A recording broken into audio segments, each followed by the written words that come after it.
Temps pour vous de faire ce tour de table pour débloquer la situation et il y avait beaucoup de bonne volonté autour de cette table. Oui, je crois que le président Chalus l'a dit, un échange qui était constructif et cordial. Je pense qu'on s'est dit les choses. De la part de la région, de la part du département, de la part de l'État, il y a eu des avancées très significatives. Il y a aujourd'hui 2 millions qui sont proposés effectivement en plus pour les planteurs, qui sont mis sur la table par les collectivités publiques et par l'industriel. C'est quand même très significatif.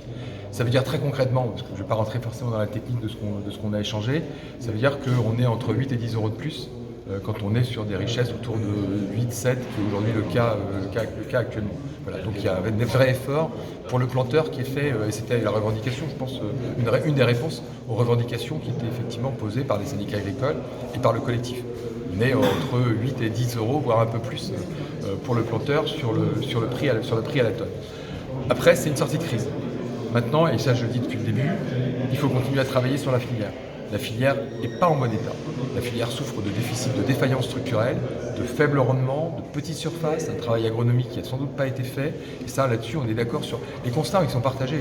Les constats, ils sont partagés sur le calcul de la formule de la richesse et la mesure de la richesse, qui n'est pas satisfaisante. C'est pour ça que moi, en tant que préfet, j'ai proposé qu'on rattrape, entre guillemets, c'est un peu technique, qu'on rattrape les basses richesses pour éviter effectivement cette pénalisation à travers des richesses qui sont aujourd'hui trop basses. En tous les cas, on peut s'interroger sur la façon dont ces richesses sont calculées. Ça, c'est le premier point. Donc, ma proposition est toujours sur la table, on va y travailler. Il faut qu'on continue à travailler sur cette question de la richesse parce que la formule actuelle, je le disais, je ne sais plus sur l'antenne de Guadeloupe, la première, elle date de 83. Ça fait 40 ans qu'on est sur ce même modèle, donc il est forcément obsolète. Et ça fait 40 ans qu'on ne s'est pas attaqué non plus.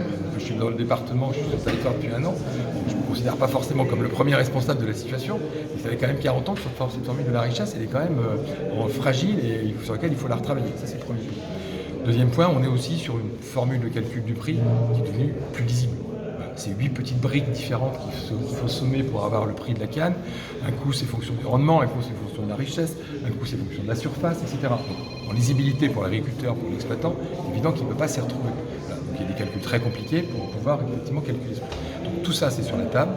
Le travail sur la richesse, le travail sur la formule de prix, le travail sur la filière, le travail sur le calcul, ça ne va pas se faire du jour au lendemain. Donc, ma position, c'était de dire, on le fait, mais on le fait d'ici la fin de la campagne. Parce que je ne peux pas imaginer qu'on recommence une année avec une campagne dans la même condition. Si on revit une année 2025, on a vécu l'année 2023 et qu'on est 2024, je ne suis pas sûr que la filière puisse ressusciter, ou en tous les cas ressortir indemne d'une double crise, voire d'une triple crise. Donc moi, le mandat et la priorité que j'ai donnée à tout le monde, c'est qu'on travaille sur ces problèmes structurels. Aujourd'hui, ce n'est pas le sujet. Aujourd'hui, c'est de sortir de la crise. Et pour sortir de la crise, la région, l'État, le département, l'industriel, on a plus de 2 millions d'euros sur la table, plus de 2 millions d'euros, et on permet effectivement d'abonder le prix de la canne aujourd'hui, pour les richesses moyennes qui sont aujourd'hui celles qui sont livrées chez l'industriel, de près de 10 euros, entre 8 et 10 euros. Voilà, donc c'est ça qui est important. Après, il y a des sujets techniques.